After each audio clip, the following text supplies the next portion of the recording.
Bowie Me, Lover Me By Your Name, I Wish It Was March, 4th April, May the 5 Be With You, Beef Season, Summer of Sun, Shrek-tember, Masktober, No Theme November, December, It's Cold in Here, There Must Be Some Covers in the Atmosphere.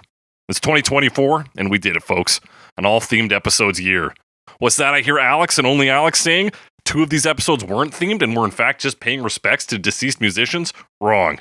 Honoring the dead is the running theme of this podcast, although 2024 probably marks a record low for funerary episodes. Maybe we were all just too busy living in 2024.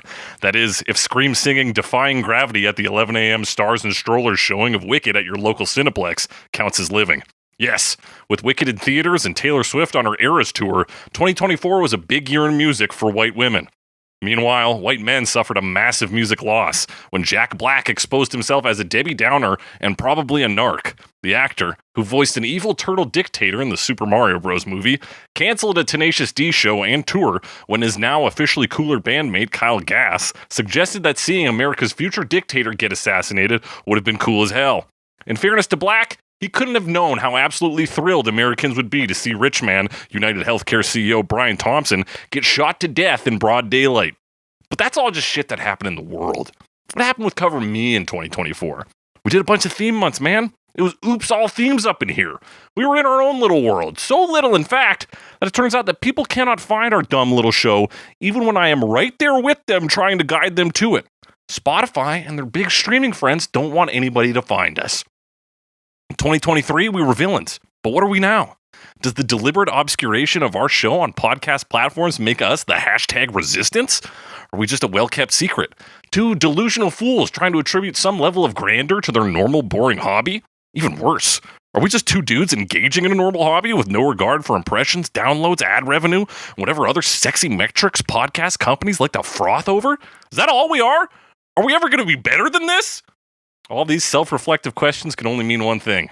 It's the end of the year, and Cover Me is reviewing Cover Me in 2024 on Cover Me. That's right, it's Cover Me, the only podcast that compares its Spotify rap statistics from year to year and finds them lacking.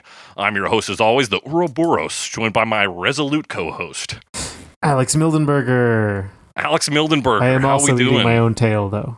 You're eating your own tail? It means something a little different for you, though. Yeah. I'm trying my best. Anyway. I mean, hey, all that yoga's paying off, right? Yeah. It's got to eventually, right? It's got it. It's the only reason anyone does it. Well, you see, that's how you achieve nirvana. The confidence to self-suck. Self-suck. Just eating my toes. Just eating your toes. Yeah, that's what we're sucking right? That's on what we're our talking toes. about. Hey, for the foot freaks out there, sure. Yeah. Do you think that's, I never think they're like, God, I wish I could suck my own toes. I think it's easier to suck your own toes. I could do it right now. I think I honestly don't know. I don't know if that's enough. No. If you're a foot freak and you love your own feet, don't tell us. Keep it to yourself. No. Don't let us know. Alex, I did want to note out, we also did We Are the World and The Greatest Night in Pop, which aren't really Irish, except for the fact that Bob Geldof kind of made them happen. Yeah, we thought that there was a bigger connection, because we thought that Bob Geldof was more involved, right? We did. He features in the documentary and stuff, and it's like, it's without him, there is no We Are the World, but yeah, he is not directly on the track, or he didn't write it or anything. Yeah, I mean, I put it in my Ireland month folder. Yeah, and it was for that month. I wish it was March. Not really the name of it. We didn't really name that. I think it was just Irish songs in March. But Alex, we're at the end of 2024. It is when people are listening to this. If they're listening to it on time, it's the 31st of December. Perfect timing. Finally, we've got them to line up.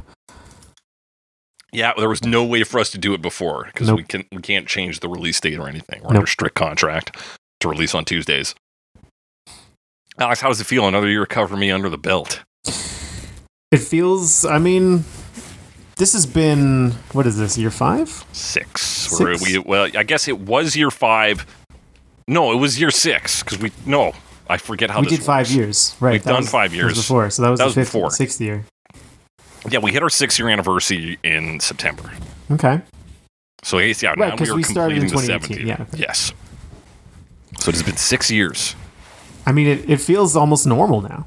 Yeah. Almost. It's just like, yeah, this is what we do. Yeah, it's just the thing we do. And like, I was trying to think of stuff when I was writing the intro. I'm like, what the fuck did we do this year? Because usually there's like something that I can kind of spin some yarn out of. But I was just like, I don't know. We did covers. We did our theme months. We're routine now. We did our many theme months. Many just to see if we could. Yeah, and also because we didn't even talk about all of them at the time. So easy. It's a lot easier to be like, as opposed to like which song of all possible songs minus what we've done, which is still too many. Yeah. Like, do we want to do? And it's like, oh, fuck, I don't know. Versus theme month, where it's like, okay, there's a smaller group of songs. Which one do we like? Yeah. And has covers. It's and you know what? Avoiding death too, for the most part, cheerier. A little bit of a cheerier vibe. Yeah, we only did 2 death episodes. Where's My Mind and All By Myself. All By Myself.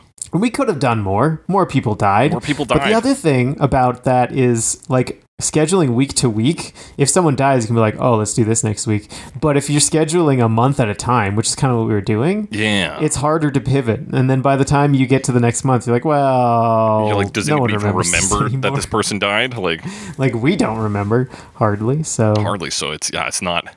You know, we can't get all those sweet listens we get to from talking about dead people. Yeah. Which is to say, very few. We are. I think we've dropped off quite considerably in terms of listeners. Yeah, that was my impression, and part of that might just be because like Spotify hates us. Yeah, they 100% hate us, and I think especially because we had an incident with them, they'd probably deprioritize us in terms of views. Yeah, and I mean, because I was thinking about that too. Is like, did anything change? And I don't think so. Like, the difference is accessibility, I think. Because, like, I don't think we've gotten worse. No. And, like, it's not like we ever had really any momentum. It's not like we lost our momentum. But they also might prioritize newer shows. I don't know. Newer shows or shows with a larger following, especially when they're large ones like us. It's like, if you're this as big as we are in terms of episodes and don't have a big following, it's probably not going to happen, right? Or I mean, that I'm sure is what they think. Yeah, they're like, well, this is not worth our time. People aren't going to listen, and they're going to drop their subscriptions. We're not going to get subscribers because of Cover Me. Like, well, I don't listen to Cover Me, and I don't like Spotify anymore. You don't know that. Spotify. What do you know? Yeah, what the fuck? Yeah, if I look at our little our tracking statistics, we have a big spike in 2022. That's our peak year. And then 2023 we dropped where we were in about 2021. And then 2024 we've dropped even further. Probably closer to where we were in 2019, unfortunately. So we're a podcast that's going downhill. Okay, fair enough. Yeah, we're over the hill for sure. We're over the hill. We've peaked. We've done the best we could, but we're still going because like a train that has no engineer in it to stop it, we're just going to keep moving, dude. Yeah, and there's no one to hit that brake. No. There's no one at the controls. No one at the controls. It's very much like the train in the Jethro Tull song Locomotive Breath. Yeah, train that won't stop going. There's no way to slow down. Yeah. Now, Alex, 2024 was the year. Maybe we should just crack into the stats. We're talking a lot about the condition of the podcast here. Spotify still loves to tell us fucking what's going on statistically. And I've determined this year, I think, from the stats that truly nobody listens to us. And that's why these stats are as crazy as they are, is that they're just counting starts. And it's just like, hey, man, a bunch of fucking geriatric people found you instead of the song they were looking for. Somehow. Started it and then left. Because that's what I want to believe, looking at some of the numbers they give us here. Because otherwise, it's just like we're playing to the wrong crowd. All of our jokes about the Hawk Tuah girl and Riz are not hitting because these people are ancient. But I know so much about the Hawk Tuah girl and Riz. We know so much about the Hawk Tuah girl. Hawk Tuah, more like talk to a girl. Am I right? I did see a car. Did I tell you about this? Like an SUV with a Hawk Tuah spit on that thing. Like bumper sticker? I feel like that invites people to spit on your car. It kind of does, doesn't it? It's almost literally asking them to. Yeah. But I don't know. Do you think people who do that kind of, like, I feel like in a couple years that's going to be on there, but it's going to be all bubbled and peeling. Yeah. What do you do then? Do you feel good about the state of your bumper when it looks like that? It can't be good for resale value. No. I don't know. I'm like, what is it? Is it funny enough to put on a bumper sticker? Now, was it the lone sticker on there? No. Okay, I see. They're sticker people. They're sticker people. Yeah, I'm not a bumper sticker. So it's just in there. It's in the foliage of election stickers. Hawk-Tuah. Right. It's like Obama 08. Hawk-Tuah. Honk if you love Coexist. smoking weed. Coexist, of course. All the good ones. Baby on board. Yeah, baby on board, but the baby's got the sunglasses. Yeah. Yeah. That's who these people are. That's who we're reaching. That's who's listening to this. Now, Alex, as we do every year, I'm going to run you through the Spotify rap stats that people that Spotify gave us. I'm going to have you guess on these categories. And you're going to guess wildly out of... Yeah. I'm going to guess either way too high or maybe way too low? If that's even possible anymore? It's possible. We'll see. Some things we kind of stagnated on. Some things we grew a bit. Some things, are just out of control here. But the first thing Spotify wants to tell us is what our gain in listeners was. How many listeners we had acquired this year. Okay.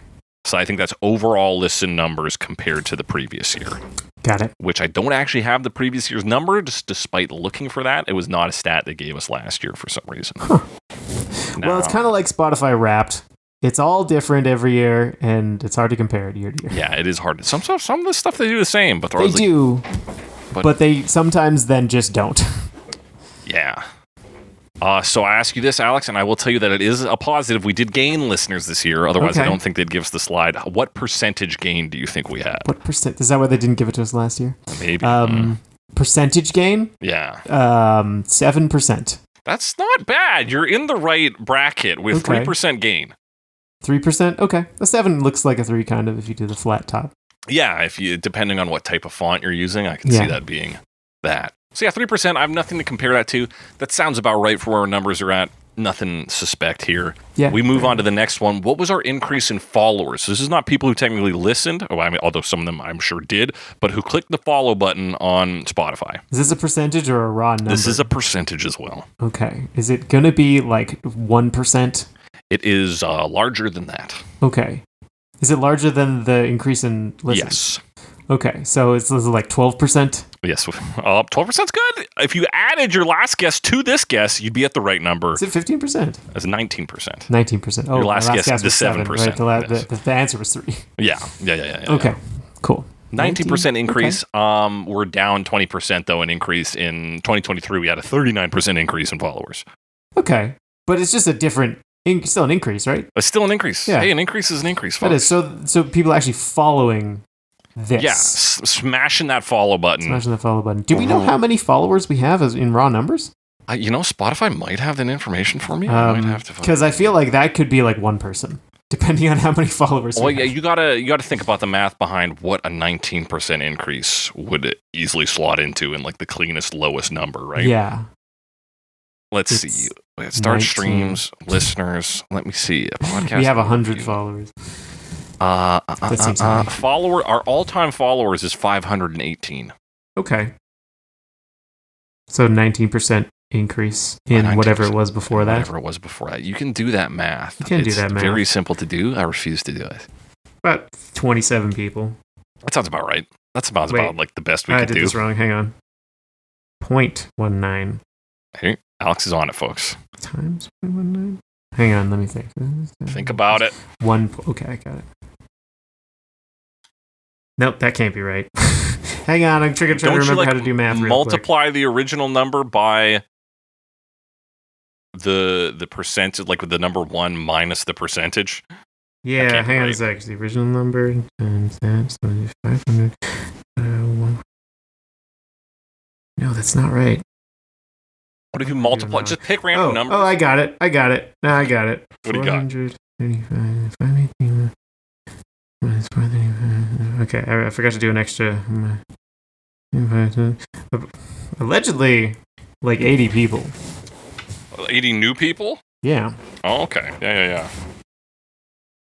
Yeah, because the number was 500 and... Yeah, that sounds about right. I was just plugging in numbers. I was doing 1.19 times random numbers in the 400s to kind of fucking ballpark it. I see. Math for idiots. Yeah, What? I know. I don't know.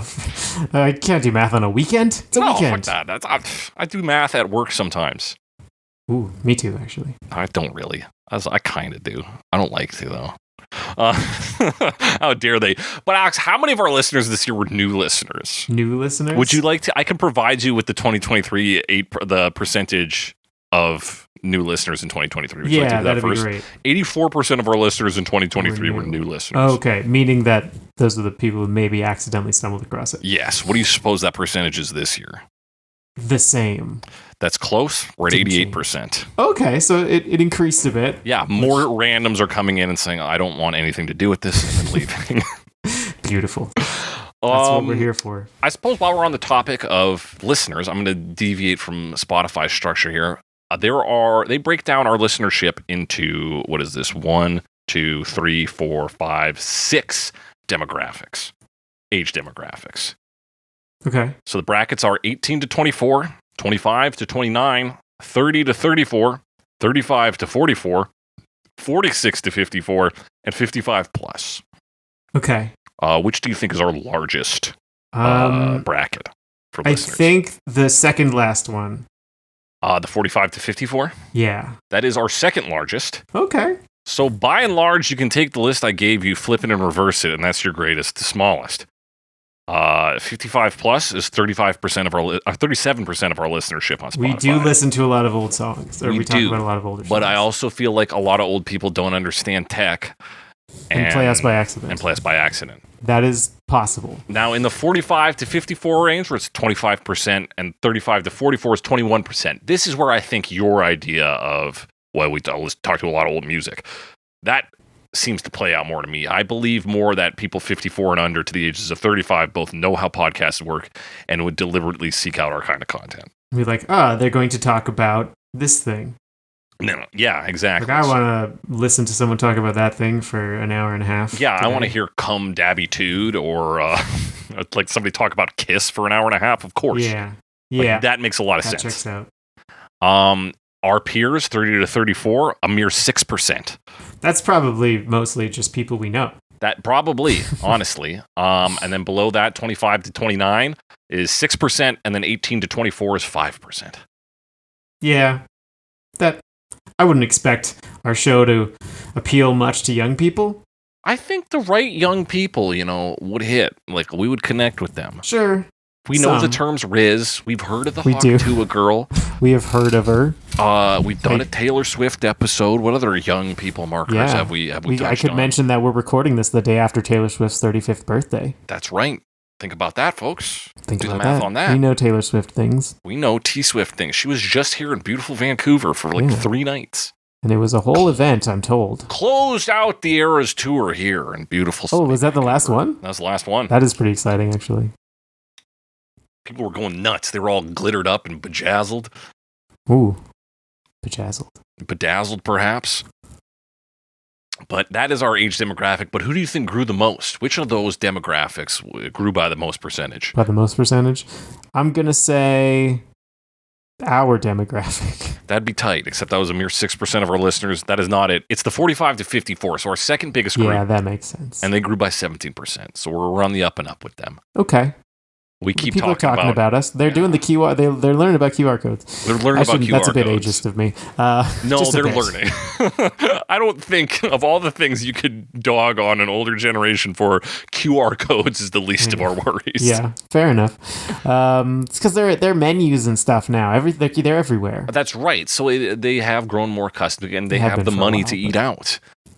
True, and we can eat out again because COVID restrictions are being lifted. Yes.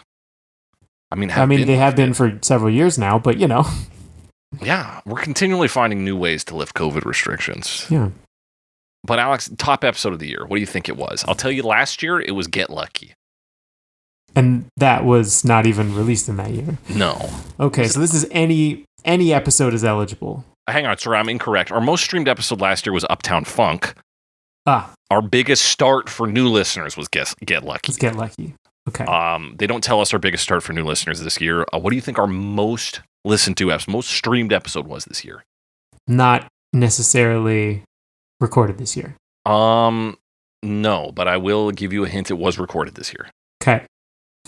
Let me give you the number. Streamed 999% more than your average episode. Wow. Because that'll help you. That's a lot. So it means it's got to be a really popular song. Mm-hmm. How popular did we get here? Let me see. I think you can logic your way to it if you do think about it. I'm just looking through our episodes of the year. Which one would be the popular song? Was it Here Comes the Sun? Great guess. Solid choice with the Beatles. It was not Here Comes the Sun. Do you want to take one more crack at it, or do you want me to tell you? Take one more guess. I'm just going through the rest of them. I don't feel like it can't be too recent because there's not enough time. My next thought, I'm just trying to think what would be really popular. A lot of these are popular, obviously. Yes, of course. That's how we have to do this show. But which is the one with that the demographic? Is it I'm Gonna Be? I'm Gonna Be. I know it's a bit of a stretch. I kind of see that. Or Mambo number 5. Yeah, or Mambo number. Oh, both good guesses. No, Alex, it was a later episode in the month of Shrek-tember. Hallelujah. Okay, I was almost going to say it, but then I was like, no, it can't be. It was the one. That's the one. It makes a lot of sense. Super popular song. Yeah, very popular song. Probably just a popular search term. That might also be what tips us in this 55 demographic. We've got the religious crowd. Yeah, they're tuning in. A worship song. Yeah. I feel like by now they know there's a song called Hallelujah. That's Some not people a Christian probably worship don't song. know that. But maybe not. And they probably saw us come up. They're like, a couple of young lads with an episode entitled Hallelujah. Like, maybe we're going to get God's word from the youth. Maybe. It's right after I'm a Believer? Yeah, we had a little religious streak there in Shrek-tember. Shrek-tember. What a month. Shrek is love. Shrek is life. A religious chant. Alex, countries. How many do you think we were streamed in this year? Ooh, what was it last year? 88 in 2023. 88? I think that we're gonna hit 95. I think it's gonna be about the same. I wish, dude. 77 countries. 77. Okay, we're keeping the double number thing going. Yeah, I like that. 77, a good double number. But which do you think was the top country for streams? This is an easy one. I mean, it's usually the U.S., right? And it remains the U.S. Yeah. Yes. USA, number 1. Now, here we get into another section. You might recall. I recall because I listened to last year's episode to prepare for this year's episode, which is not required. But you might recall that it broke down what genres of podcasts that people enjoyed listening to, that our listeners enjoy listening to, and we were looped in with it was like history, society and culture. No, it was news, society and culture, and comedy. Comedy was the number 1 podcast genre that people who listen to our podcast listen to. Okay. Now this year they've given us the specifics, the top 5 podcasts. The top 5 podcasts that our fans love. Not genres, just specific podcasts. Specific podcasts. Oh my of gosh. the 5 that are listed, I'll tell you this: it's the most LCD that you can have, most lowest common denominator shit. Except for maybe number 5, which you will never guess, which is Fallen Jacques Aldrich Glomber. Never heard of that. Yeah, I think Jacques Aldrich, or maybe perhaps Aldrich Glomber, is the guy. But it seems very German. It does. I'll give you number 4 is called The Rest is History. Okay. Number 3 is Last Podcast on the Left. I've heard of that. You've maybe heard that name. Number 2 is Armchair Expert with Dax Shepard. I can't remember who that is now. But Dax Shepard is the husband of Kristen Bell. Yeah. I think he is. I mostly know him from like mid-aughts movies. Yeah, this guy looks vaguely familiar. He's kind of likable enough. He was in a few things back in the day. I think he's probably still in stuff. I just haven't seen any of it. But of all of these, the number 1 is unfortunate and is perhaps the only one that you can maybe just guess. I mean, based on your reaction, I'm a little worried.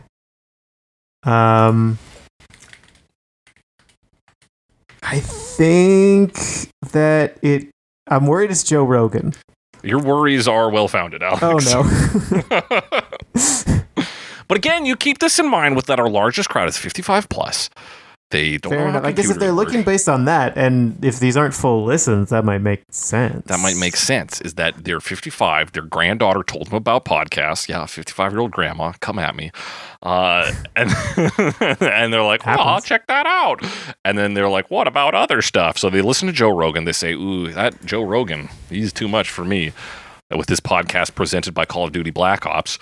And they say, well, what about something about music? I love music. Somehow we come up, and then they listen to us and they go, this is also not for me. And they write off podcasts entirely. Entirely, yeah. Like, no Joe Rogan. Maybe they keep listening to Joe Rogan. I don't know. Yeah. And I would say things like Armchair Expert, last podcast on the left are probably our like 35 to 54 demographic, in that range. That sounds like what they'd be listening to. And then, of course, we do sometimes, at least in previous years, we've had a strong following with Germans. So, like, maybe that number 5 is just a sign of the Germany just sticking with us, rocking with us. Maybe.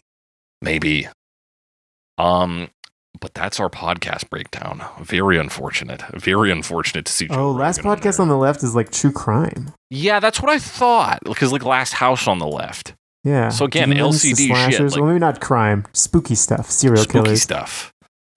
Spookier than that, though, and also nonsensical with my argument about older people listening to this, is our listeners' favorite music genres. Their top 3. That's interesting. Last year, it was number 1 rock, number 2 pop, number 3 soft rock. Yeah, that sounds about right. That sounds about right. What do you think it is this year? Is it different? I will tell you that none of those 3 genres specifically word for word shows up. Okay, so it's going to be like indie pop, classic rock. Well, actually, one of them shows up word for word. My bad. Okay. And to rock. What was it? Rock specifically is not on the list. There? Is it like rock, but like a genre? Subgenre? Yeah, sort of more of a nationality, if you can believe that. Interesting. Is it like British rock? No. Okay. American rock? Do they have that? They would just probably call that rock. I would think so. I'll give you one last guess at this. You guessed British and American. I'm trying to think of... And you've gotten closer geographically with each guess. It's got to be Canada, right? Yeah, Canadian rock is the number 2. Okay. So you need number 1 and number 3 here. What are you thinking? Number 1 and number 3. Indie pop. Chop off the descriptor and you've got number 3. Just pop? Yep. Okay. And number 1. I'm so perplexed that it's not one of those 2. You'll be even more perplexed when you hear what it is. Big band jazz. That's correct, Alex. It's big band. No, it's rap. Rap? Oh, really? Yeah. Did we get like... That's unexpected. Did we? Because now combine we these did like facts. 2 hip hop songs. We did Beef Season. We talked about Kendrick Lamar versus Drake. Yeah. And the week before that, we actually did Childish Gambino as well, 2005, which I 2005. wouldn't classify as rap, but it is. He raps sometimes. Yeah, Childish it's Gambino raps. It's in the umbrella. And when you combine this with the fact that our biggest audience is apparently geriatrics, there is a real possibility that we have taught old people about the feud between Kendrick Lamar and Drake. That would be kind of amusing. That would be very strange, very amusing. That's the facts, though. That's their favorite genres. Rap, Canadian rock, and pop. Huh. Very odd. Unexpected. Very odd, very like, unexpected. The Canadian rock kind of makes sense, actually, because we talked about, like... We talked about the Guess Who. We talked about the Guess Who. We haven't talked about, like, the Tragically Hip ever. No, we never talked about the Tragically Hip or, like... It's been a long time since we talked about Rush. Yeah, and we've only done that once. I guess Drake is Canadian, but he's not rock. Drake's Canadian, but we probably wouldn't be rock, but you never know. We talked about Celine Dion for All by Myself. Yeah, we haven't done that much Canadian stuff this year. I was gonna say Jack and Diane, but that's Cougar. That is distinctly American. Well, because I keep thinking of Tom Cochrane, and I got them mixed up in my head for a second. He's Canadian. He is Canadian. Well, he's named Leonard Cohen. Leonard Cohen, that's right. Hallelujah. Not really like rock song, but like it might be classified that way. Yeah, I could see that swaying it kind of. I could see them like maybe accidentally mislabeling it. Yeah, and we've talked about how Spotify will change their genre classifications year by year. Oh yeah, they've definitely chilled out on those a bit. Right. Because they're doing other weird shit this year as I hear it. Yep. A weird category coming up: audiobook genres. I'll just run you through these because please. One who cares too. I'm not going to guess that. No, not on there. Mystery and thriller number 3, which you might have guessed from last podcast on the left being on there. Right. Number 2 is business and careers, which you might have guessed from our top demographic being old people.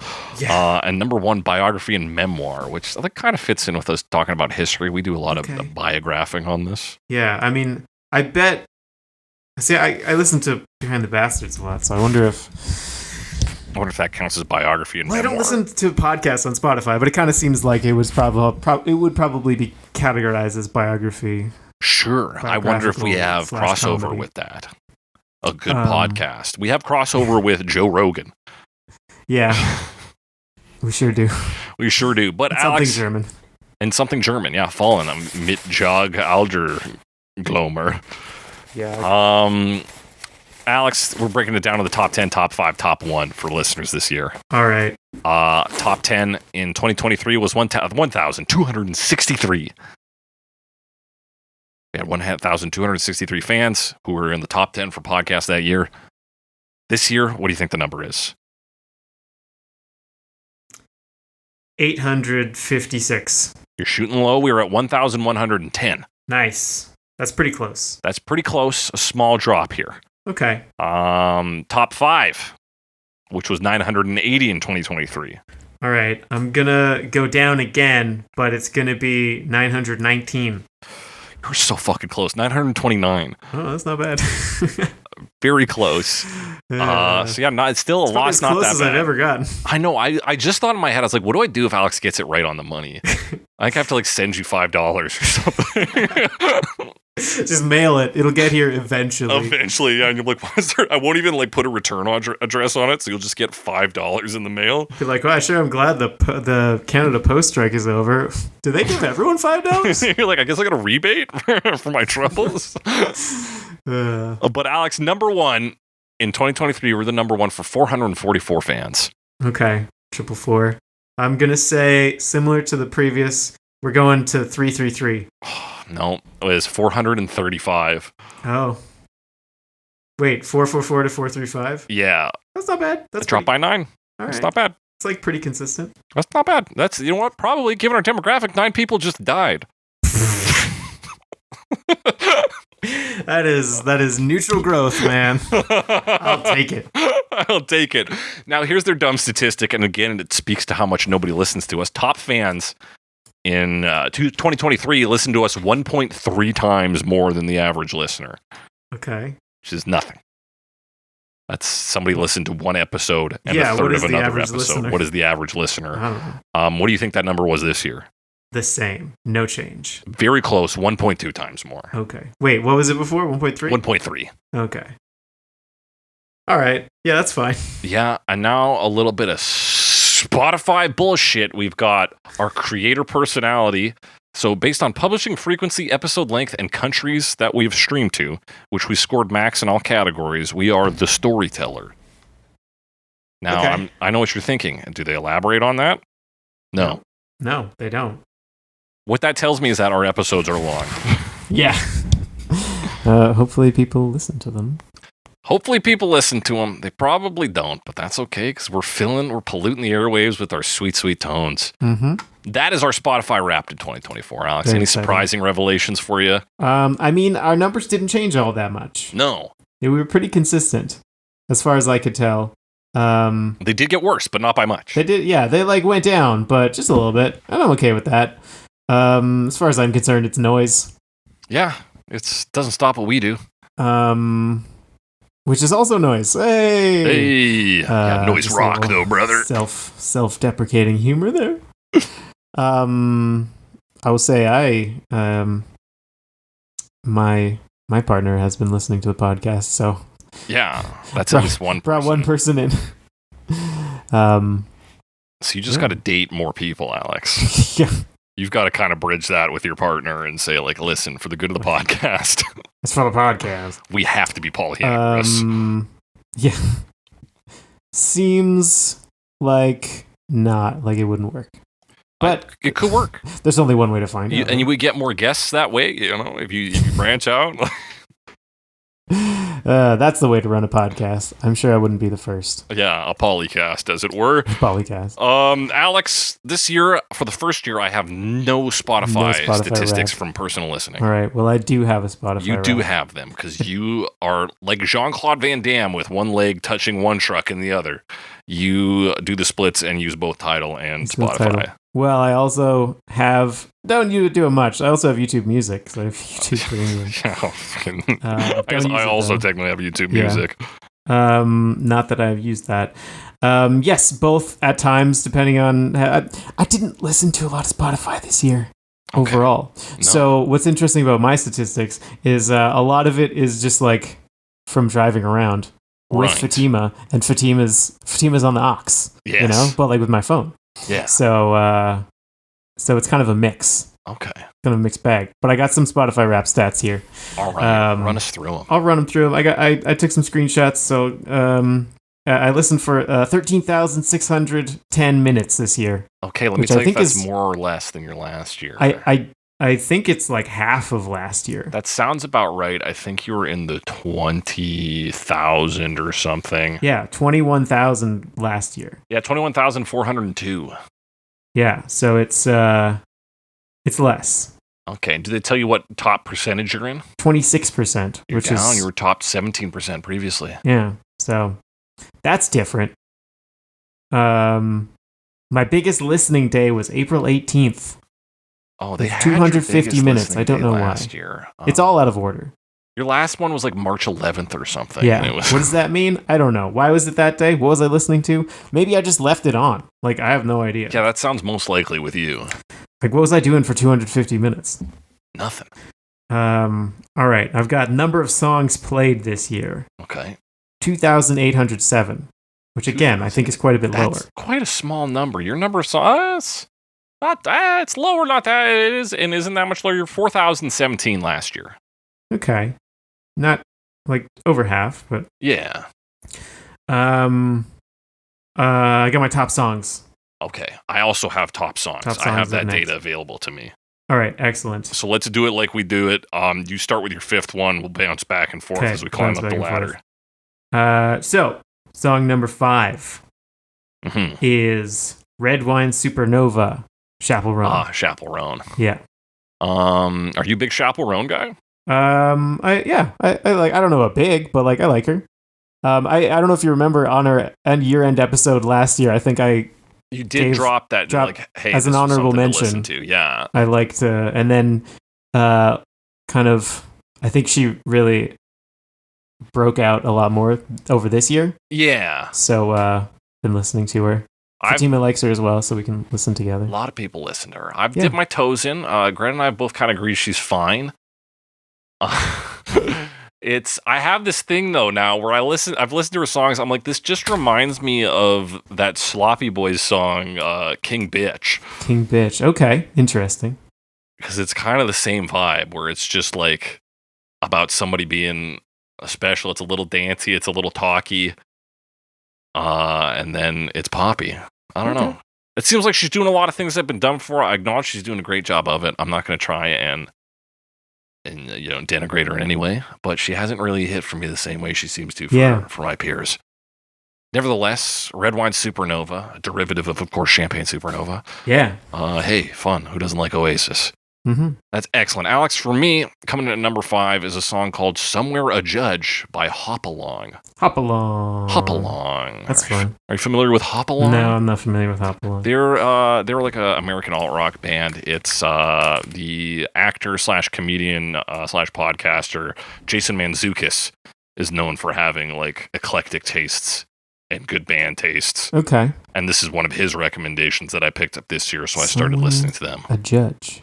I see. Somewhere. A judge. And that's my number 5. Cool. Sounds like a cool song. I'll give it a listen. Give all the Hop Along a listen. You might like it. Maybe you might enjoy it. I will. I got to start using Tidal more because Spotify's not serving me. Yeah, dude, Tidal, higher quality audio, which, you probably only benefit once a month from. I use Bluetooth most of the time, but yeah. Yeah, but hey, you got that, and they pay the musicians more. Ah, it's true. Not much. It's still slave wages, but they pay them a little more. They pay a little more. Better slave wages. Better. What's your number 4, Alex? All right, number 4. This was actually one of my not top songs from last year, but top albums from last year. Oh, okay. Jawbone by Me Rex. Me Rex. Yeah. You did mention last year that was one of the standout songs from that album. It was. Still a fan. I believe that was your number 1 album, wasn't it? I don't remember if it hit 1, but it was definitely it was certainly high up the list. Yeah. It was like 1 or 2. 1 or 2. An excellent choice for number 4, Alex. Coming in at number 4 for me is a Doobie Brothers classic, What a Fool Believes. Oh, hell yeah. Hell yeah, dude. Oh, I've got some classic stuff on here too. Hell yeah. We talked about Michael McDonald on the Hallelujah episode. And I was like, I've heard his name around a lot. I've never really dug into songs he does, but I knew What a Fool Believes is like one of the big ones people mention. Oh, man, what a song. Good stuff. I mean, he's got quite a voice. He's got a great voice. That song has some phenomenal synth on it. It's a real pleasure. There is a yacht rock documentary that just recently released called Yacht Rock, a documentary. And apparently they go into detail about it because him and Kenny Loggins wrote it. Oh, hell yeah. Together, and they both have like original versions of it. McDonald's being with the Doobie Brothers, Kenny Loggins being on his own. Okay. And I haven't seen that documentary yet, but it is on my list of things I would like to see. Mm-hmm. And I would like to talk about my New Year's resolution for Cover Me is to talk about What a Fool Believes at some point in the new year. All right. I can get behind that. Hell yeah, dude. What's your number 3? Number 3. All right. So this is a song that I probably would have listened to at least a few times. Mm-hmm. But the number one reason it's on here is an automated like generated playlist. Okay. That was just called like Happy Mix or something like that. Yes. That was like easy to throw on when we would be like, all right, let's drive somewhere. I don't want to think about what music is going to play. Right, just chuck this on. So this is there because it came up on a playlist many times, and it is Rich Girl, Daryl Hall and John Oates. Hell yeah. Again, would have listened to it on my own for sure, it probably wouldn't have made top 5. Yeah, they put it into the rotation so many times, and it comes on, you're not changing it. Yeah, and I mean, they don't shuffle for real, right? Mm-hmm. Like, I'm not going to change off Rich Girl, and also they're just going to keep playing it because I'm listening to it more. Yeah, so the more you listen to it, the more it brings it up. The more you listen to this playlist, you're like, well, he loved it when Rich Girl came on. Boom. Yeah. Fantastic. Great choice. Would love to talk more Daryl Hall and John Oates in the new year as well. There's, I'm sure, opportunities. Listen, folks, if there's going to be a theme month next year, it might be Yacht Rock. It might be Yacht Rock. Just keep an eye out Kenny for Loggins, Hall and Oates. Hall and Oates. We're going to get into it, folks. I will even do Steely Dan, even though Steely Dan doesn't think they're Yacht Rock. Well, that's not for them to decide. That's not for them to decide. But Tidal decided what my number 3 song was based on number of listens, which seems very smart, and it was How Simple by Hop Along. Oh. Let's take everything I said. On the, I'm just on the Hop Along page. Yeah, same album. Top 5. Top 5. Okay. Good song. Great song. Gotta check out some Hop Along. Apparently. Listen to Hop Along. Alex, what's your number 2? My number 2. All right, this is where we get into songs that I probably would not have listened to on my own. This song is Out of My Head, Khalid with John Mayer. Yeah, never heard in my life. Yeah. Actually, you a Khalid guy or a John Mayer guy? Not personally. Not personally. No. Fatima's a big Khalid fan in particular. Oh, okay. And she likes John Mayer as well. John Mayer. Yeah. So that's them together. John Mayer does the live shows with the Grateful Dead. Is that correct? Does he? There is a John who does. I don't know. Grateful Dead and Friends. I would believe it because I know John Mayer at his shows does like take requests. Oh yeah, no, so he does. He's been doing guitar work for with the Grateful Dead for quite a few years now. And apparently, John Mayer fans are now like into Grateful Dead and vice versa. Like Grateful Dead fans, Deadheads are like, "Hey, is John Mayer stuff like solo stuff's pretty good." Yeah, fair enough. Okay, yeah. But yeah, if you told me that was your number 2 and you were single, I would have a lot of questions for you, Alex, because that does not seem to be in your wheelhouse of music. I don't listen to a lot of the sort of like R&B side of things. No. Generally, but that's, yeah. Heard that song. That's great, dude. My number 2 for me, a classic. I got Greta hooked on it. It is Ghost with a Boner by Diarrhea Planet. Ghost with a Boner, Diarrhea Planet. Yes. A song I heard. I gotta listen to more comedy. You got. It's technically just punk. Okay, but and it punk. is. It is funny. I see. There's a cover of it here. Ooh. Folks, we're gonna listen to "Ghost with a Boner" in the next year. That's fun. I don't know if there'd be that many covers. Yeah, great song, nice poppy, fun, punky. Or there's another song called "Ghost with a Boner." It seems highly unlikely. But it could be. That's my number 2. Love it. Diarrhea Planet is a big. They're no longer a band, but they had a big independent phase where it was like music for music heads kind of thing. You know, okay. People in the know knew. Fans also Diarrhea like Planet. Hop Along. Hey, what the hell's going on here? What? Am I getting read by fucking music apps? Apparently, Alex, you're number 1. Number 1 song of the whole year for me. Mm-hmm. The Hard Way. Panow with Khalid. With Khalid. You're a Khalid guy. Admit it, Alex. Yeah. Well, it's becoming true. He's certainly taken the Khalid on your top songs. The co-lead with Panow. Now, between those 2 Khalid songs, which one do you prefer? The one that I could summon up, if you're like, what does this song sound like? Yeah. It's the Hard Way. I know what that song sounds like. I don't know what Out of My Head sounds like off the top of my head. Oh, there you go. Alex's favorite It's Out Khalid of My song. Head. It has exited your head. It is no longer there. Alex, a big Khalid fan this year. Number 1 for me is also a bit of a weird one. Sometimes I hear like a single and then it gets stuck in my head and I just have to keep listening to it. I don't know it's necessarily my favorite song. It's been about the only song from this band that I have any love for. The song is called Our Song. The band is Radiator Hospital. Okay. Radiator Hospital. Yeah, and truly, it came up on my daily discover one day on Tidal. I heard it. I was like, oh, yeah, that was fun enough. And then, a week later, I was like, what was that song that started this way? I was like, this song's in my fucking head. And I was just like, I need to fucking find it. And I somehow found it. And then I think I was just so happy to have found it again that I listened to it quite a bit. Oh, I do like that.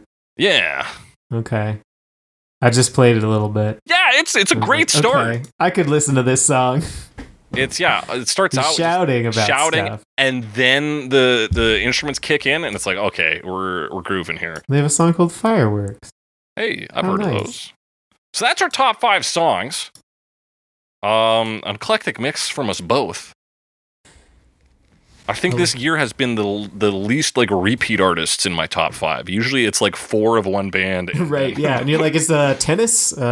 Tennis by Tennis. Yeah. Well, there was probably one year of that, but yeah. Yeah, that does happen, I find as well. Although mine a lot of the time is there's my real top 5, and then there's my songs from Cover Me top 5. Right, yeah. Which are often quite different. Yeah, because one year your top was Private Dancer. Yeah. Yeah. Because it gives you the number, it's 8 listens or something. Yeah, I know. I'm even my number 1 song was 16 listens.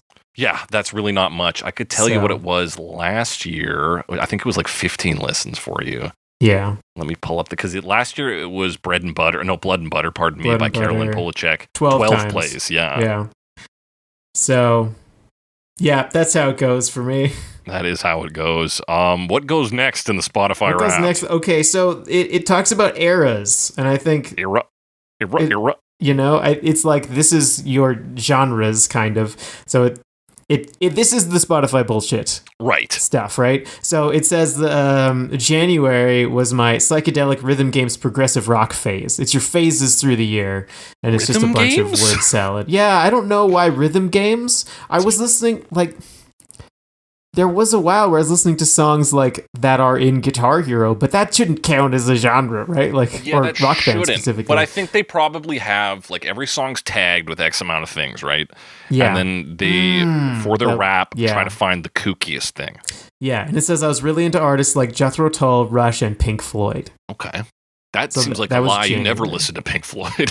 I know, but I guess I do sometimes. I don't know. I'll listen to Pink Floyd. I was listening to... When you're hanging out with your One dad. of the first things I listened to after I connected the speaker system in this after moving to this condo was One of These Days. So that was cool. One of these days. Yeah. That's with the fucking rip and bass line, right? Oh, where absolutely. It's 2 basses, one's dull, and the other. That's a great song. Yeah, that's a really good song. It's been ages since I've listened to that. I know, it's a good song though. Yeah. And there's a few other. There's 3 that it has. Next one's in March. March is Surf Crash Beach indie season. Okay.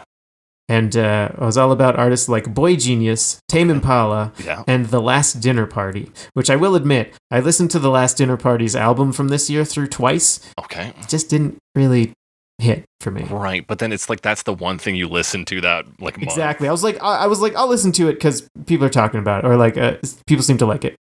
And then I was like, I didn't really connect, but I'll give it another shot. And then and you're like, no, it wasn't just that it's new, and so you just don't like it. Yeah. Okay. So that was March, apparently. Surf. I don't know where they got surf from. Is Boy Genius surf? Not really. No. Maybe they would associate it with Tame Impala to a degree. Maybe. I guess, yeah, that like crossover between psychedelic and like surfer music. This kind of, I wouldn't really call Tame Impala that, but depending on how their tags work. But here's the thing. I don't know what modern surfers listen to. And Tame Impala being Australian maybe is connected with surf culture in Australia in some way? Yeah, maybe. I would expect surfers to listen to electronic music, but that's just me. Yeah. But hey, who can say? Who can say for sure? I have one more. You have one more. This one is May. May was my Pink Pilates Princess Strut Pop moment. It seems like everybody has this one. I've heard a bunch similar to this one. Where it's like Pink Princess. I feel like that's Chaperone, because this is where Chaperone comes up. Okay. Chaperone, Ariana Grande. Mm-hmm. I believe that's around when her album came out this year. And then Harry Styles. Harry Styles. That is a big pop moment for you. You fan of? Oh, you said you like Chaperone. What about Ariana Grande and Harry Styles? Less into the other two, okay. I'll admit. Harry Styles has some decent songs, though. Yeah? Do you like... Does he give you a watermelon sugar high? Watermelon sugar. Trying to think. I can't remember what the name of the song is that I would actually... Yeah, it's all right? You know? Yeah, I've heard him come up, and I'm never like, oh, fuck Harry Styles. I'm like, yeah, this is pop music of the era. Yeah. There's some of his songs I think are decent, but other than that... but again, I don't really know them by name. I haven't really followed the man. Fair. It's just, so this is the... I think it was the year prior that they did the like different times of day, and it was the same thing, random adjectives. Oh, yeah. It's just bullshit, yeah. Yeah. Interesting. What comes next? Number of artists listened to. Okay. And then top artists. Apparently I listened to 979 artists. 979. Now let me see where it tell. Oh, you listened to 1,386 last year. So not as different as I thought it might be. No. But I still have a big playlist of different artists. Yeah, I imagine if your Cover Me listening was on Spotify, you'd probably hit around the same 1,386. Yeah, I bet. 50 episodes, give or take, times about, let's say on average, 6 new artists an episode. Yeah. Yeah, you'd get there. Yeah. Next is top 5 artists. Do you have that information? I do have that information on hand, so we can rally this back the same way. Would you like to kick it off? Yeah, I'll kick it off. So my number 5 is he's a classic. He's always been on the list. He was number 2 last year for me, number 1 for you, Alex. We both saw him live this year separately. Yep. Frank Turner. Frank Turner? Yeah. It's good. It's a good choice. Good choice. He had a new album this year. I saw him live. It was fantastic. Mm-hmm. As ever? Yeah, he comes and goes in waves. I have a lot of his stuff on vinyl now, too. So I'm not always listening to him on streaming services. Oh, so he's hitting 5 now because you're five. Spinning that. I'm spinning that fucking wax, dude. Yeah. All right. I will say about my top 5, not a lot of surprises. Okay. So we're doing, let me guess, David Bowie, Bruce Springsteen, who wasn't on your list last year. We got Frank Turner. We have got The Darkness and Jethro Tull. Or Queen. Or Queen. No Queen this year, actually. No Queen this year. And I didn't really have a darkness phase this year. Okay. But you won't be surprised to hear me say my number 5 is The Beatles. The Beatles. Yeah, another mainstay. Yeah, that's pretty classic. And of course, we've done some Beatles songs through the year. And I find whenever we do a Beatles song, I'm like, I should tuck into a little 5 more. or 6 different albums. Yeah. I often go to Let It Be Naked when I'm thinking of the Beatles. I don't know. I really like it. Do you get naked while you listen to it? Sometimes. Sick. They ask so nicely. Let it be naked. You're like, I will. Okay. If you insist. If you insist, I will. That's awesome. Love the Beatles. And a great number 5. Like, it's like, yeah, I listen to the Beatles, but they're not my number 1. Yeah, they're not my number. They just haunt you. I was even talking to my brother about it, and he was like, yes, I still can't escape the Beatles. They're always on there. Yeah. Because he's always like, I swear I don't listen to the Beatles that much, but they're always on my top 5. Yeah, and it's one of those things where, of course, they have a lot of shorter songs too, as well as some like regular, like modern length songs, but you can throw on a record or even just throw shuffle on the artist, and you won't find a reason to hop off. Yeah. It's the Beatles, all good guys. stuff. They're good. Yeah. Solid number 5. Alex, for me, number 4, man, I was going to see live this year, but he became ill and canceled the show. He released 2 albums this year, one of which, I'll probably talk about both, but one of which I'll surely be talking about later. Childish Gambino. Yes, that's right. That's too bad that didn't work out. I'm so bummed out. Is the whole tour canceled? Tour canceled. Damn. That was supposed to be his final tour as well. Yeah, I'm hoping he reschedules at some point and we can score a ticket to it because I would like to see him. He's happy he's still alive, though. It was illness, so I'm glad he's still a part of the world. But yeah, he dropped 2 albums this year, and both were in heavy rotation for me. One of which I forgot about and forgot to put that on my top 5. But I'm going to have to swap something out. But we'll talk about that later. We'll talk about that later. Hit me with your number 3, Alex. My number 4, actually. 4? Oh, yeah, we're at number 4. Because you're going first. I did. Yes. Number 4, Lil Can. I think he's been on this before. Tragically Hip? No, Gord Downey. So, yes, from the Tragically Hip. But this is solo. But you do a lot of his solo stuff. He's got good solo stuff. Big fan of solo Gord Downey. I'll throw on a Coke Machine Glow pretty often. Or, I mean, any of his first 3 albums, basically. And then even, he's got some good stuff after that, but those are the ones I really like those. Coke Machine Glow, Battle of the Nudes, and The Grand Bounce. Yeah, big fan of those 3. Yeah, I think I only ever really got into Coke Machine Glow. Which is like the weirdest one. It is a weird one. So you're like, oh, this one's polka, huh? Yeah, he's got some or not really, but it's like in 3/4, and there's like a tuba. Yeah, he does some weird stuff on it, and he has like an accompanying poetry book. Yes, which you got for me. That's right. A little while ago. Yeah, quite a few years back. Which has some of the song lyrics in it, and also some other poems. A bunch of bonus stuff. And some of his poems I like, some of them not so much. But that's how it goes. Certainly interesting. He's an interesting character. He's got some great music. Solid number 4. Alex, coming in for me at number 3, a new artist. Oh. Jeff Rosenstock. That sounds familiar. He's a punk rock guy. He's been around for quite a few years. Yeah, punk, yeah. Yeah. Jeff, yeah. I remember, did he come up in one of our episodes? I don't think so. Oh, he didn't, yeah, because he had a new album this year.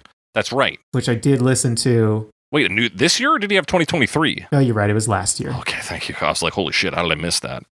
Okay. He did have the Craig before. He was on a soundtrack this year for a TV show, I think. But I got into him this year. Okay. Specifically, he was another one that came up on my discovery list with his song. Let me see Nausea, which is sort of a funny punk song where he talks about watching RoboCop in his underwear and things like that. Do you like a good funny punk song? Yeah, love a funny punk song. He hits pretty hard with some other stuff. It's not all light jokes about jacking off and drinking. But sometimes. But sometimes. Great voice on him. Great instrumentals. I'm a big fan. Number 3. I listen to a lot of them. Cool. Alex, tell me your number 3. Number 3. Not a surprise either. Mm-hmm. This one's classic. I don't know if this has ever not made the top 5. This is David Bowie. Yeah, makes sense. Number 3. Hell yeah, dude. I mean, you get a boost every January, similar to the Cover Me effect on the Beatles. For sure. Every January, we're talking Bowie. Yep, we're talking Bowie. I mean, I also independently listen to like way too much Labyrinth soundtrack. Oh, yeah. Around the time we were watching Labyrinth and talking about. Yeah, well, me too, because I was like, this fucking soundtrack actually bops. I was like, wait, do I like Chili Down? I think it's a bit racist, but it's really catchy. This is one that we don't talk to people about too much, but we listen to on our own. Yes, exactly. Keep that to yourself, but quietly like, Chili Down with the Chili Down. Yeah, there is a case for that being the best song on that soundtrack. And I do think it rips. But yeah, great choice. David Bowie, come on. He's going to be there. Yeah. And he always gets anniversary releases and shit. It was ours this year, which isn't that crazy. Probably a pretty low-ranking Bowie album for me. But even then, I listened to it, and I was like, oh, fuck yeah. Still like David Bowie. Still pretty good. Love it, dude. My number 2, you might have guessed this one from my top 5 songs, is Hop Along. Hop Along. Not much else to say there, dude. Which you already talked about a little bit. We talked about it. Hop and Along, I said, Hop Along. I should listen to this Hop Along. Give him a listen. Give him a listen. It seemed like they might have something going on. But you weren't listening to Hop Along because you were too busy listening to your number 2. My number 2, another mainstay, another unsurprising one, Frank Turner. Frank Turner, there he is. Who was already your number 5. We both saw him live. Not together, but we both saw him live. Separately. But the first time for our partners, both of us. Yeah. Yeah, I went with Fatima. So Greta hadn't seen Frank Turner. No, she was scheduled to see him. She had tickets to his New Zealand show in 2020. Oh, which, as you can imagine, did not go which through. Went well. Which went well. It was great. No. Yeah, it's a great show. And Greta and I had watched a bunch of his live stream concerts, like his in-house ones during the pandemic, or the peak of the pandemic, rather. Right, but had never actually gone. No. Well, that's very exciting. Yeah, we had an exciting time as well. It was very exciting. Cool. I mean, fucking Bedouin Sound Clash opened. Yeah, an interesting what a wild choice. Thing. Yeah. I did enjoy Bedouin Sound Clash. I enjoyed them a bit. I did not like that they took their most popular number and sandwiched it between 2 random popular songs. Oh, right. That did happen. That did blow ass. What was the other? I remember Stand By Me. It was Stand By Me and Country Roads, wasn't it? Oh, it was. They did say Country Roads. Yep, that's it. Stupid. What a thing to do. But yeah, great show. He's typically pretty good at picking openers too. Yeah.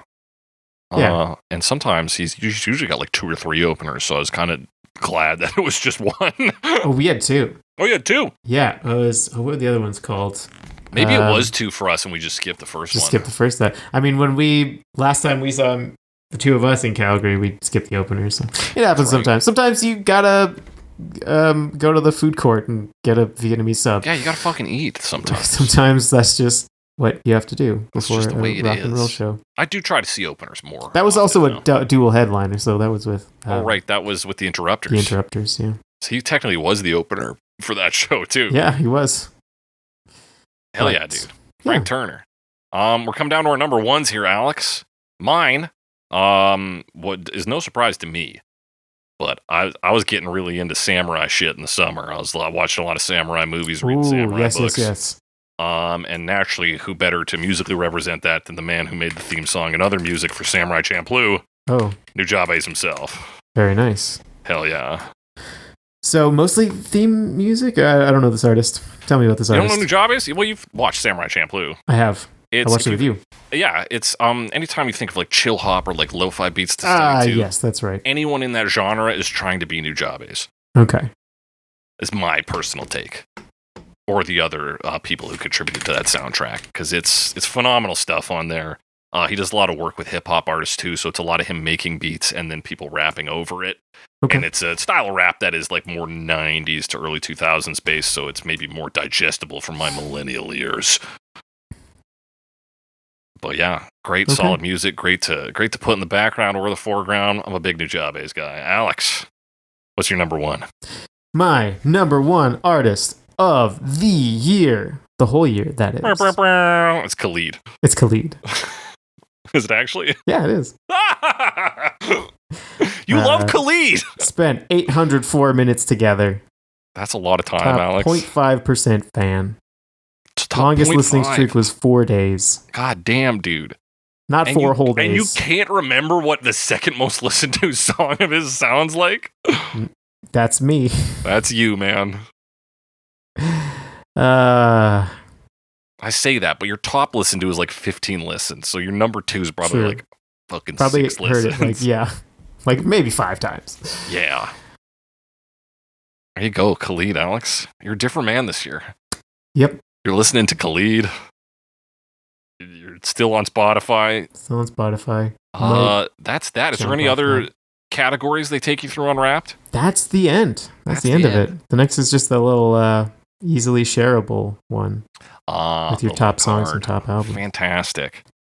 In some ways a predictable year, in other ways not. Did you enjoy the Spotify Wrap this year, Alex? Not as much as previous years. Maybe it's just getting a bit thin because it's kind of similar. Yeah. So yeah. Yeah, I honestly like the more down low approach of Tidal. Where they kind of do it every month, right? They do it every month. They track it throughout the months, and then they give you a year-end one, and they also have an overall time one. So I have a constant running playlist of my most listened to songs of all time on Tidal. That is nice, and I have been deleting those emails, but they're not really relevant to me because I don't use Tidal that much. Yeah. But I should probably switch over. It's not like I don't have the data for it. Yeah, like, at first I wasn't using it because I accidentally, streamed Purple Rain. Oh, yeah. Over data, and I was like, and it was, used up most of my data. But def, yeah. Yeah, exactly. But I have, so much more data. And so I got this, because on a whim, I was setting on my phone plan. It was like, you can get rollover data. And I was like, sure. All the data I don't use from the previous month goes to the next month. Right. So now I basically use no data, and now I just have, a lot. It's just stockpiles of data. Well, I mean, it doesn't the next month it goes away, but then I don't use that month. Oh, right, then the stuff from that rolls over. Exactly. Right. So I just essentially have 2 months data of data at any every time. month. Yeah. That's pretty handy, dude. Yeah, just download your stuff locally. What the fuck are you doing? I know, right? So I don't need to worry about it though, regardless. So no, you don't. Switch to Tidal. Yeah. I think it's a good idea. Nothing to lose, except the algorithm's not as good. You know what? It shouldn't matter that much. Don't fucking matter to me. The algorithm's already kind of the worst part. Yeah. I'm not worried about that. And honestly, because it does a daily discovery playlist instead of a weekly one, it's like, if it's bad one day and you're really looking for discovery, tune in tomorrow. That's true. Just hit that daily discovery, eh? Oh, look at that. Look at that. It thinks I want to listen to Careless Whisper by George Michael. Tidal knows you. That's my only problem is sometimes it's like, dude, you ever heard of Tom Petty? I'm like, yes. Yes, I have. Yes, I mean, have. Spotify was the same, though. Yeah. They're like, yeah. These guys, Rush? Are you familiar with Rush? You seem like you might like Rush. Yeah. Yes. Yes, I like Rush. But that's enough about Spotify and Tidal, our corporate overlords. We got to talk about our musical overlords, our top 5 albums of the year 2024. Of which I'm sure Alex will have some caveats and asterisks on each pick. Almost all of them. Hang on, I got to take one off. There's some special cases here. A last-minute substitution, a special case. A last-minute substitution, a special case. He's picking an album from 1975. They're not all... Okay. They're not all these albums came out this year. I will say that. I'm surprised it's taken this many years for you to do that. Okay. That's true. I feel like I've told you can do that in previous years. You're like, no. I'm like, no. I have to have integrity. But here's the thing. I lost all my integrity this year. Yes. That's the other change. That's the other change. I don't have any left. You're a fucking shill. No, what happened? I didn't listen to a lot of new music this year. Was really the thing. Except Khalid. New the for me. The essential Khalid's greatest hits. But I mean, I didn't listen to a ton of... I have this whole playlist of new music that I put together, and I add things to it pretty consistently, and I hardly listen to it. Mm-hmm. So I didn't get a lot of new stuff. Right. Which is, I don't know, that's just how this year went. Hey, sometimes that's how it goes. But I do have things to put on this list with a bit of assistance. Okay. Yeah. Fantastic. Am I the one assisting, or who's assisting you here? Well, okay, one of these is actually my brother's top album of the year. Oh, okay, so I'm gonna drop that in. I liked it too. It was a contender for my top 5. Hey, shout out to Jeremy. I'm trying to think if I should just put it in the 5 spot. Yeah, I think if it's not technically your pick, I think that should be the number 5. But it's a good one. All right. Okay. Anyway, are we getting into this? Lead us in, dude. Lead us in. All right. Let's hear what Jeremy likes. Number 5. This is technically Jeremy's. He told me his top 2, and he said this is probably the number 1. We liked them both, but this is his number 1, which is the. Hang on, I forgot. 1 second. I just forgot the specific name of the album. I listened to it a few times over the year. The album is Flight B 741 by King Gizzard and the Lizard Wizard. Oh, a band I still have yet to get into. Yeah, honestly, this is a pretty good album. You know, there's some psych in there. It's very rocky. In years past, I've been like, I could get into them, and then they're like, we put a metal album out this year. I'm like, I don't know about that one. You're like, I guess it's not the year for me. It's not the year for me. But this one, pretty solid. A lot of good stuff in there. Like definitely has like the psychedelic sound to it. And I love a psychedelic sound. With like, I mean, it's also King Gizzard, so it's like is the Lizard Wizard there rock. too? The Lizard Wizard, yes, the Lizard Wizard was present. So that's making the list. But again, I needed a little bit of assistance. Yeah, like I said, like that's a band who I've heard about for years, and every time somebody's like, oh yeah, the prog rock, they're psychedelic. I'm like, well, that's tailored for me. That's marketed towards me. And then I just never listened to them. Yeah, I know. It sounds so much like, yeah, this is the thing that is for me. But then I don't know if I want it if it's for me. Yeah, that's fair. But now if I'm supposed to like it, I don't know if I can. Yeah, because then you feel like you're forcing yourself to. Yeah. And you just can't do it. Great number 5 pick. Way to go, Jeremy. My number 5, from a band who we've talked about their one and only real hit. A band also / a music project because it's really just the one guy, Mark Foster. The album is Paradise State of Mind, which came out late this year. It's a Foster the People album. It's got a bit of disco influence, bit of funk. It's really dancey. While still being like really poppy. Just hit for me this year. It was Little Foster the People, eh? Little Foster the People. I like Foster the People. I sometimes forget that I do. And then I went back. I was like, I should listen to some more albums of theirs. I'm like, oh, I've heard these and I like them. I'm like, yeah. Oh, okay. I like. Yeah, Foster I don't think I People. would recognize their stuff. No, probably not beyond Pumped Up Kicks. Yeah. Like if you've not actively listened to Foster the People, that's the only song you know. All right. And that is the only song I know. I would say give this one a listen. It's got some great vibes, some great energy on it. Okay. And I will be seeing them live in the new year. Okay. Hang on, let me make a playlist of all this. Hey, make a playlist, Alex. Get King Gizzard and the Lizard Wizard on that. Me. Song. Are we sure it's not King Gizzard? I haven't asked them. Perhaps a soft G, Gizzard? Gizzard? King Gizzard. They're French? And the Lizard Wizard. Add to playlist. There we go. That's my number 5, though, Alex. It only gets crazier from here. It only gets crazier. All right. I've got a number 4 coming up then. What do you got for number 4? Not that crazy. Probably not that unexpected. This is where I have slotted in Undefeated by Frank Turner. Solid pick. That's my number 2 for this year. Which, I liked it. I didn't like it as much as FTHC, I'll admit. Not all the songs hit as much. I didn't really have like a big song I took away from it, but I still liked it. Oh yeah, I saw them and they performed it, and it was a lot of fun. It plays great live to hop around to. Sure, certainly. I think it plays great, especially when paired with FTHC, Frank Turner Hardcore. They do make sense together. They're both these pandemic albums. One like Frank Turner Hardcore has him like making amends a lot with the people external to him, people in his life, and making amends with the situation around him. You know, there's songs about him. Of course, it ends with him severing his ties to London even. It's him renewing his relationship with his father. And then Undefeated becomes all internal. It's Frank Turner dealing with himself. He talks on the song Ceasefire, which is one of my favorites, about his relationship with this, you know, sort of ephemeral, this is not real, but his 15-year-old self who kind of lives inside of him and is reckoning with that. And so it's part, and the same thing he did on Frank Turner Hardcore, where it's part nostalgia for some of the musical genres that he started with. Frank Turner Hardcore, of course, has a lot of hardcore on this. And this one, he's dipping into some classic just punk rock with songs like Nevermind the Back Problems and Girl from the Record Shop, which I wasn't crazy about Girl from the Record Shop. I love Nevermind the Back Problems, which of course plays excellent live. Yeah, it does. Yeah, I thought this was a fucking great album, a great addition to Frank Turner's repertoire. I think it really does work as the sort of shadow of FTHC. And because it's more personal. Yeah, I will say I probably didn't spend as much time with it as I might have liked. Yeah.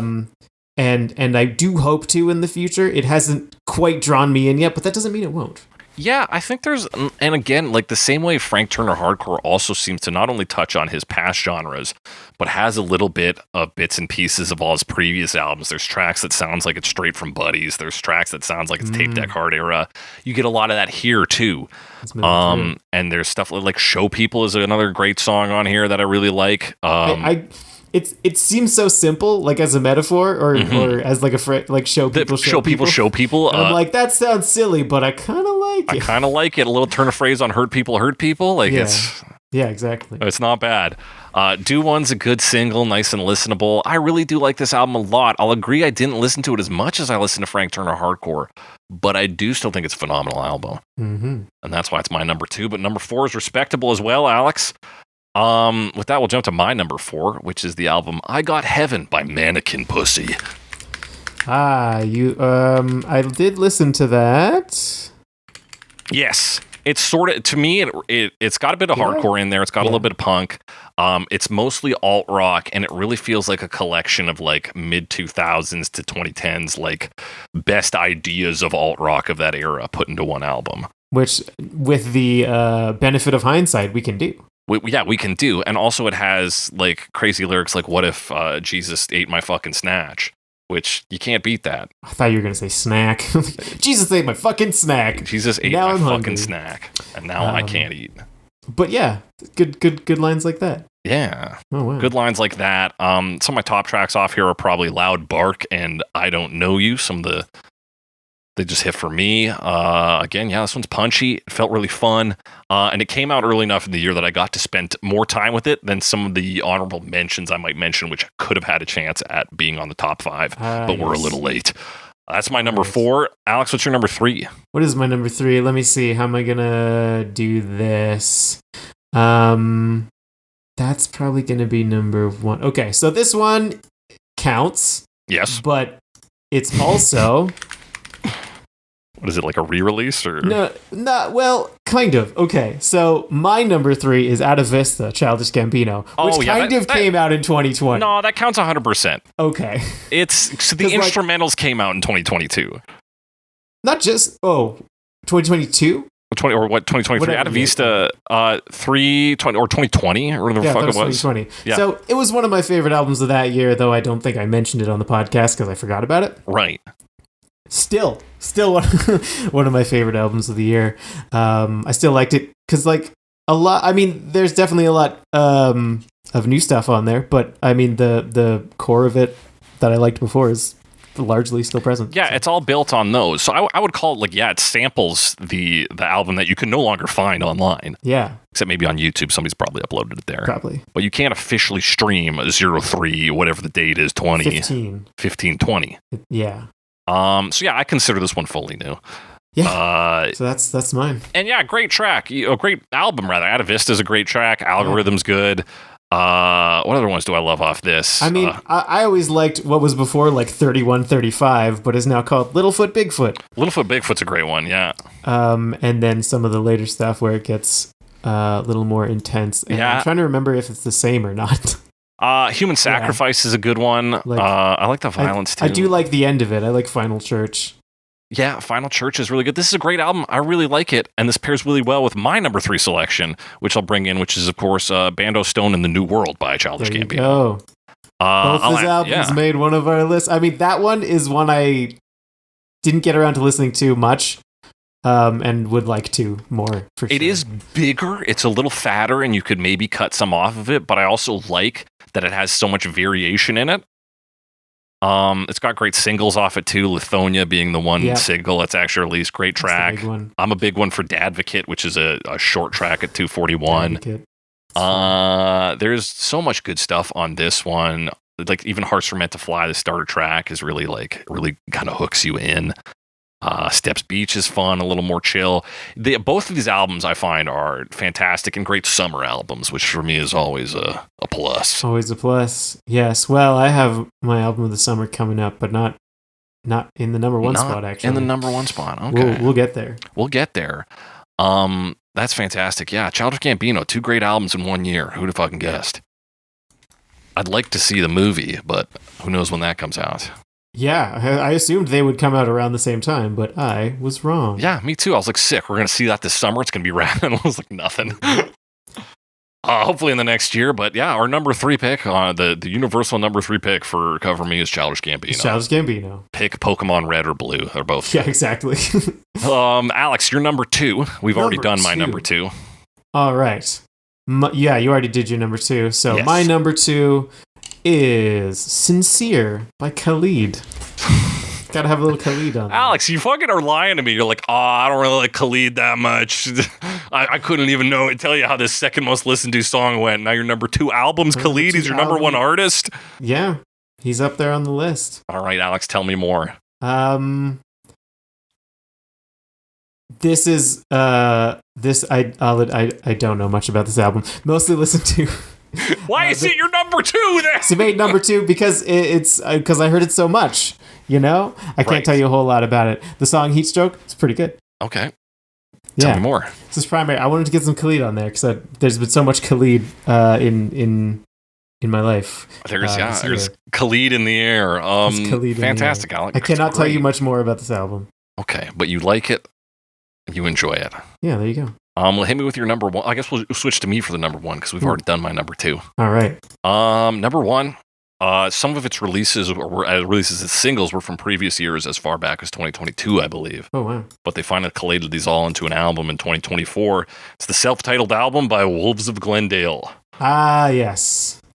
That was fun. Comedy band of the year. Phenomenal record. They're really great at like picking out genres. It's great instrumentals on each. They're catchy songs and they are like funny like on each listen. Yeah, they're quite amusing. They're fucking good. Vaping in Vegas, The Gym. I almost put it's not on the album, but just Ricky, like as a single. Yeah, Ricky on my top 5 is phenomenal. That's probably would make 6. Yeah, that's an honorable mention. If a single can be nominated, Ricky is a hilarious song, and a pretty solid piece of, like pop country. Yeah, these guys are fucking funny. I heard about them on a podcast. I listened to the album. It's great. Folks, give it a listen. What else is there to say? They got a song where they just yell shrimp for a minute and a half. Oh, that's fun. Shrimp! I do like shrimp. Who doesn't love the song shrimp? And just eating shrimp. And the concept. Alex, number 1 for you. Khalid's second album. Yeah, exactly.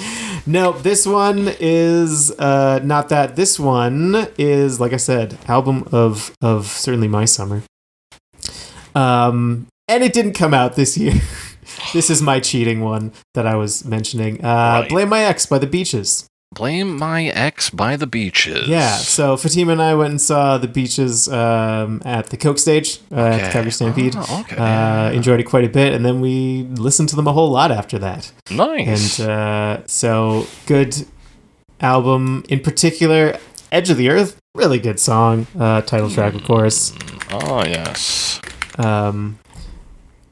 But yeah, it came out in 2023. I listened to it maybe once, didn't quite connect with it, but now that I've heard it more, I like it a lot more than I did then. And I guess the song is, I say title track, it's called Blame Brett. Right. The name of the album is Blame My Ex. But yeah, a lot of good kind of poppy rock and roll there. And like I said, really, Edge of the Earth. That's a good one. Hey, I'll have to give this a listen. And they're a Canadian band. They're Canadian as well. Take a look at that. And they won the Juno Award for Rock Album of the Year at the Juno Awards of 2024. Yeah, there you go. For this album. Listen, Alex, if the Juno Awards can award them in 2024, so can cover me. I thought maybe they did like bonus tracks in this year, but no, they didn't. Maybe not. Doesn't look like it. Alex, honorable mentions. I don't have any handy. Okay, I've got right now. I guess Ricky. Ricky, yeah. But I already mentioned it honorably. Sure. Father John Misty released an album just a couple of weeks back now. Really recent though. Yeah. Mahash Mashana. Okay. And I haven't had a ton of time with it yet, but I do really like it. I think if it had even another week or two of listening time with it, probably would have cracked the top 5. I really like the song She Cleans Up on it, the second track. Yeah, I know you're a fan of the artist. I do like Father John Misty. I do like him. I've seen him live once. I'm trying to think if there's any like big ones I wanted to shout out. There's nothing I can think of though. Andrew Bird put out an album, Sunday Morning Put On, which is like some real classic feeling music. A lot of violin, of course, which is natural for him. But listening to it, I was like, if the Fallout TV show wants to get somebody making old-timey sound of music, but it's a new guy. I think Andrew Bird would be the perfect slot for that. Okay. Based on this album. It has some good Sunday Morning Put On. There's one song on there that has a really great intro, just the tone on the violin. I believe it's I Fall in Love Too Easily. That's the name of the track. Yeah. That's the one. It has a very nice violin intro. But that's one of my other ones. Loss of Life by MGMT, a pretty good psych pop album. Yes, I see that they had a new album out. Yeah. Pretty good sound on that. Pretty melancholic, pretty psychedelic. And sometimes a bit Alan Parsons Project at times, I noted. That's nice. That's someone we could talk about next year. I would love to. Maybe next year we just do bands we wanted to talk about for a long time. Because we could fill out a year easily. Yeah. Actually, there's one that I listened to. Again, it's recent and it could make the list. Mm-hmm. And I definitely have it here somewhere, which is Nobody Loves You More by Kim Deal. Kim Deal. Kim Deal put out a solo album nice. Quite either very recently or just November 22nd. Okay. And I know at least with just like one little listen through, it's like, okay, I could see there's some good stuff on you. Was she on the Pixies album that came out this year? I don't think so. I don't think she plays with them at all anymore. No, okay. That makes sense. But yeah, the Pixies also released an album this year, so how about that? Yeah. But of course, we got to shout out an album that was released very recently by a regular guest on the show and my sister, Ruby Swan. 2024, I Knew Her as Ruby. Available on all streaming platforms. Give it a listen, folks. 12 tracks. One of them features a vocal sample of yours truly, so if you want to hear some of my voice, you can do so. In and amongst much more of my sister's voice and music production. Alex is looking into the details now. I'm like, do I know any of these songs? Maybe one. Yeah, so Magic by the Cars? Yeah, it's Magic by the Cars. No. It'd be sick if it was, but we'd get her on the show to talk about it. Yeah. But we can't. Check out all those albums that we just mentioned, or don't. I can't tell you what to do. You're 55 plus. You probably don't know how to listen to music. But we got to break things down this year into our best, worst, and weirdest, which we usually reserve for just our episodes, but in honor of all of our theme months this year, of which there were many, we're going to break down our best, worst, and weirdest theme months as well. Yeah, all right, let's do it. Alex, starting with the months, what was the worst theme? What was the worst theme? Okay, here's the thing. I liked all of our themes. Yeah, me too. I thought they were a lot of fun. Yes. The one I'm going to say is worst, just because looking through, it's the only one that didn't really have a standout. Right. Was Psychedelic. Was our April. Psychedapril or 4th April. Or 4th April. Only because, as much as I did enjoy it, compared to the other ones, there wasn't a thing where I was like, yes, that was the thing that I really, really enjoyed. I don't know. Although I really love talking about Friend of the Impala. Devil and Tame Impala. I don't know. Just it didn't stand out as much to me. What was your worst? My worst, and I think this was given just general idea of the theme, which was weakest, and execution being the weakest. I think it was I Wish It Was March. Okay, fair enough. I really liked talking about We Are the World, which I know. Yeah, 100%. It didn't count hardly. No, it doesn't count. I liked the month, even though you're right. It was basically his own theme in that month. So, yeah. And I love talking about Whiskey in the Jar too. That was cool. So, and Beautiful Day was an interesting talk one because we also talk shit about U2 a lot on this show. Yeah, so which is fun.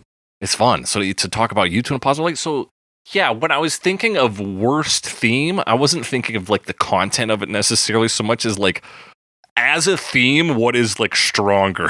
And psychedelia is we picked a genre. That's not the greatest. And I kind of left Bowie Me and Lover Me out because they're staples of our show at this point. Yeah. We've been doing them for several years. And yeah, kind of left I Wish It Was March because I think we really went buck wild in the later half of our themes, which brings us... we accepted that we were going to be doing themes. That we're doing this. We're let's go fucking wild. And of those themes, what was the best, Alex? It was the best one. Honestly, a lot of them were a lot of fun. I think Shrek-Tember was the most fun. 100%, I agree. Yeah, Shrek-Tember. It was a huge nostalgia trip because a lot of these like we grew up with Shrek. I listened to the Shrek soundtrack for at least Shrek 1 and 2. Mm-hmm. So yeah, it was a lot of fun. Yeah, it was, and like all like true hits, like hits amongst hits. Hallelujah, All Star, I'm a Believer. And of course, the Ever Fallen in Love with Someone You Shouldn't Have Fallen in Love With is maybe not the hugest hit, but that was a great episode. Yeah, it's also still like a pretty big deal as a song. Yeah, it's still pretty big. And like, was it hit? It's just maybe not. When compared to All Star, I'm a Believer, and Hallelujah, exactly. It's a little smaller. Yeah. But yeah, I thought that was a great concept for it. I not to toot our own horn too much, I think a pretty good execution. Yeah. Pretty good selection. We had John and Steven on that month. Great guest, great theme month. It was a great time. Our most listened to episode was Hallelujah. You can't argue with the numbers, people. It's number 1. But speaking of numbers, let's talk weirdest. Weirdest, yeah. My weirdest was Masktober. Mm-hmm. Mostly because compared to the other ones, it was the most songs that I like just wouldn't really come across otherwise. We hit a pretty broad range and was pretty wild in range too. Yeah. From Kiss to Sia to Slipknot to Kermit the Frog. Yeah, Kermit the Frog was in there, and we had Slipknot, and we had what are they called? Kiss. No, the other, the guys with the masks. No, what was the other one we had John on for? Chokehold, Sleep Token. Yeah, I forgot it was a 5-1. Yeah. Yeah. So I wouldn't have listened to Sleep Token otherwise, or Slipknot. That's right. Yeah. So that was cool. And then we got some Kermit in there, and that's always fun. Yeah. We really covered masks and like identity obscuration on a broader scale. In terms of like execution of what songs we picked, I do think that was the weirdest one. I think generally in terms of like as a theme, May the 5 be with you was our strangest one. Okay. I really liked how well that worked out. It did work out. Because it kind of was just an idea on a whim. And we got to kind of build it. 550, 5 or 500. 550, 500, and then 3005. 3005 was... Although we could have done Pennsylvania 5000. Yeah. 3005 was a lot more entertaining. Yeah, I think that was the better choice overall. But it was a weird one and like weirdly intricate too, because there was a rising in the numbers. Yeah. There was all these questions we had to like consider while doing it. But yeah, another fun month. That's our opinions on themes. Let's talk about the episodes. So let's crack down to this down and dirty. Alex, what was the worst? It was the worst. The one that stands out to me is Tequila Sunrise. Yeah. Because it was like not that interesting. No. And the covers were like mostly kind of boring and straightforward. That's 100%. Like it had some of the worst covers. Yeah. And yeah, it was when you don't have that behind it, that's basically half the episode's not going to be that good. Yeah. Sort of like, this is a version, it's also boring. This is a version, kind of the same as the other one, a little more country or a little less country. Yeah, you're like, oh, they put a little bit more slide guitar in this one. But it's still very country. Like, okay. I would also, in the conversation of worst, put Hotline Bling. Okay. Just like choice-wise, it was pretty clear neither of us liked the song that much. Neither of us liked Drake. Yeah. And also maybe shouldn't have been like platforming a guy who was clearly, on the outs publicly. Yes, fair enough. But I mean, it's still probably a fine episode. It's not like the episode itself is Drake. Fine, I think. Yeah. Compared to Tequila Sunrise, which might be a little boring. Yeah, there was much more interesting covers. We got to talk about definitely a few people who had some interesting ones there. But Alex, what was the best episode of the year? Best episode of the year. Honestly, like in terms of, I was trying to think. We had fun on a lot of them, obviously. Yeah, we did. I really liked our movie episodes in particular. Oh, yeah. I would say probably the one that looking through, and I was like, yes, I really enjoyed listening to the music and talking about it, which was America, which is one of our first ones of the year. Oh, yeah. I just, like, remember listening to it over the week, you remember, like, just how much you like the song, and, like, and then it holds up, and you're like, oh, it's still really good, and then talking about it, like, it's so well written, and we can talk about all the little, like, nuances of how he says not that much, but also says a lot. That's a real fan. Paul Simon song that you can dig into, and of course David Bowie version is also just that you could do your own episode about that. Yeah, that was a great episode. I looked a lot. I just have recency bias. I was looking at some of our more recent episodes. I had a lot of fun trash talking Kiss, and I Was Made for Loving You. That was fun. It's always fun when we're like, yeah, it's fine, I guess, but like... Yeah, but it's pretty stupid, and Kiss are kind of stupid, and they're very dodgy about who is actually on the song and how it was made. Oh yes, all that stuff. It's always fun when we're like, I don't like the song that much, so we can actually be like, this cover's really good though. Yeah, but we still had enough familiarity with it and like a bit of love in the past. I knew I liked it when I was a kid.